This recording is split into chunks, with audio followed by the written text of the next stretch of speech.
Nag-start itong Batang Pasay noong 2013. So, nung una kami nagkita-kita, ano lang kami, kwentuhan, inuman, hanggang sa isa sa mga group namin na nagsabi na since puro kami taga Batang Pasay, doon na nag-start yung group namin. So, meron kami naging presidente, kaya lang he already passed away na. Ang pangalan noon si Teofilo Alemania, unang presidente namin. And second, nagkaroon pa rin kami ng presidente, si Miss Vicky Eugenio. So, she already passed away na rin. So, ito ngayon, itong up to present, si Sir Obet Villaluna, siya na ngayon ang aming presidente, up to now. So, bali, itong grupo naming Batang Pasay, isang dekada na.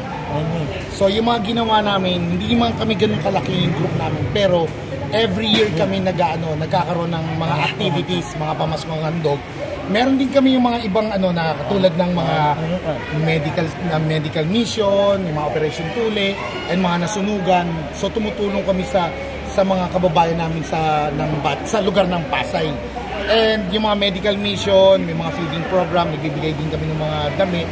Pero pinakamaganda sa amin ito, taon-taon kami nag-gift giving sa mga school dito sa lugar ng yung tinatawag namin pamaskong handog ng Astig. Para sa iyo, Astig Batang Pasay.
We wish you a Merry Christmas. We wish you a